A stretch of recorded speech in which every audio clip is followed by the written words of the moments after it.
DeAndre Hopkins gets traded to the Buffalo Bills in this year's NFL draft for a 2023 second-round pick. I think this is going to be a draft philosophy for Brandon Beane, is to sit back, waiting in the weeds, read and react to what occurs ahead of us. And we got to digest this in this video. Welcome to my channel, Bills News Consolidated. Brandon Beane's draft strategy, his approach here, potential trade for DeAndre Hopkins. And why not a second-round pick for DeAndre Hopkins? Maybe a third-round pick for DeAndre Hopkins. We're going to explore all sorts of different scenarios here. And think about it. You know, if the Buffalo Bills really get to 27th overall, we all know that there's going to be other teams wanting to trade up into that first round because of that fifth-year option. There's definitely going to be value there. In every single mock draft that I've performed, there's always been trades, everyone wanting to get up into that spot. And the top guy for us is Jack Campbell. For me, I believe that Jack Campbell is the best guy for the Buffalo Bills. But is he worth a 27th overall pick for Bills Mafia? Now, the best approach here would be for Brandon Beane to potentially trade back to get an additional second-round pick. Why not use that additional second-round pick, depending on who's available in the NFL draft, and spend it on DeAndre Hopkins coming in this year's NFL draft, trading for DeAndre Hopkins, and then drafting Jack Campbell a little bit later.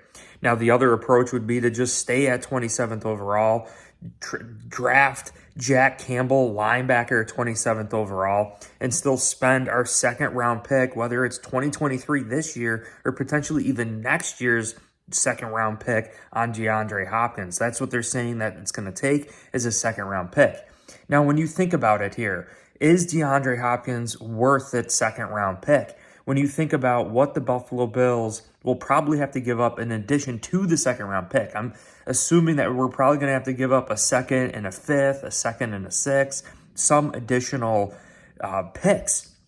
So if you think about if the Buffalo Bills were to use that second-round pick and that additional pick, how much further in the second round could we have to actually trade up in this year's NFL draft? So not only trading back from 27, would the Buffalo Bills consider staying at 27 and then trading up earlier into the second round to get an additional player?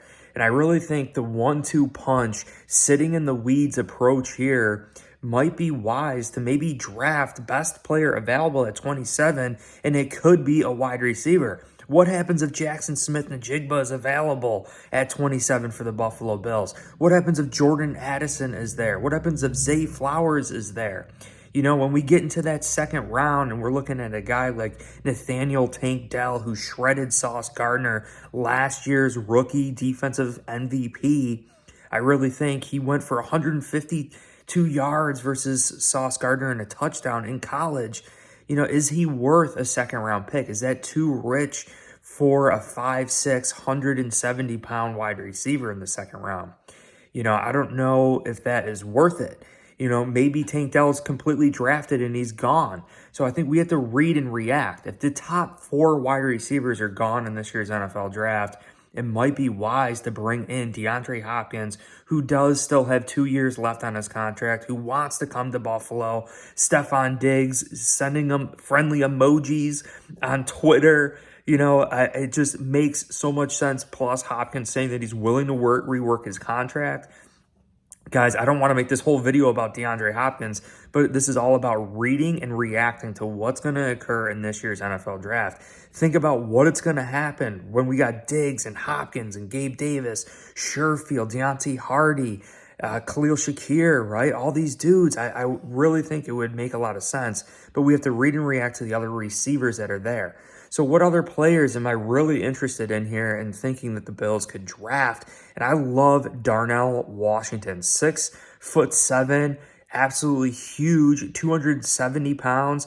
He's an athletic freak of nature. And you consider that we used Quentin Morris and Bobby Hart last year 36% of the time. 36% of the time, one of those players was out there on the football field. So you're telling me we can kind of consolidate things with Darnell Washington, maybe have him play 36% snap count, even if that is a first-round pick or an early second-round pick, the Bills trade up for him. It makes a lot of sense. But to me, Jack Campbell is by far my top guy for Bills Mafia. He looks like a freaking defensive back in his back pedal, his break on the football. It's just unbelievable. And working one-on-one with Luke Kuechly, listening to interviews, he lives and breathes football. Like, he literally exudes Sean McDermott. Really think Jack Campbell is the top guy. If for whatever reason we lose out on Jack Campbell, like the Buccaneers, the Dallas Cowboys, draft Jack Campbell ahead of us, we have to consider some other options like Drew Sanders, like Trenton Simpson. And I think Trenton Simpson is ahead for me right now of Drew Sanders, but we got to see what is going to all really unfold, right? It all really depends on the players that are ultimately going to be available for Bills Mafia. Now, when you look at it, right, sitting in the weeds, sitting back, taking a wait-and-see approach, we have to determine what players are going to be available for the Bills. And some other things to keep in mind is also Bijan Robinson, right? Damian Harris here on a one-year deal. What happens if Bijan Robinson is available 27th overall? I think that is a slam dunk no-brainer that the Buffalo Bills would have to take Bijan Robinson. It just makes a ton of sense, and it really would be shocking to see him available at that point. I really don't foresee that. Same with Jackson Smith-Njigba, but crazier things have happened. Tight end, you have Michael Mayer, and you have other players there too. Check out my previous videos on the tight end position, breaking down that, but I really think that is a suitable position for the Bills. It's going to be interesting, and running back is definitely a key. Tajee Spears is another guy we spent a lot of time with in this year's draft. I'm going to show you guys really quick on my computer. Hopefully it switches around here. If I could do that. I don't know if it's going to. Actually, it won't. But the top 10 prospects I want to list for Bills Mafia. You guys could check it down in the link in the description or even in the comments section below. We broke down Pro Football Focus's overall rankings compared to all the pre-draft visits, all the shoulders and elbows Brandon Beane spent time with. We know how important that is. The interviews, getting to know these players. And then I broke it down based on what I know about the Buffalo Bills, my expertise, knowing what Brandon Beane has said, and everything. So first on the list is Bijan Robinson. Second, Jackson Smith-Njigba. Third, Nolan Smith. Fourth is Jack Campbell. Fifth is Anton Harrison. I have Anton Harrison ahead of Darnell Wright, but sixth is Jordan Addison. Seventh is Darnell Wright. Eighth is Zay Flowers. Ninth is Darnell Washington. And 10th is Michael Mayer.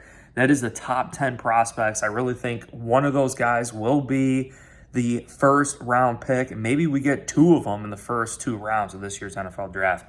Hope you guys enjoyed this video. If you did, hit like, subscribe. I'm going to be going live during the NFL draft. Might be doing another mock draft tonight. Make sure you check out that live sim mock draft, 7-round mock draft. Unbelievable. Very realistic in my mind. Like, subscribe. Go Bills. Peace.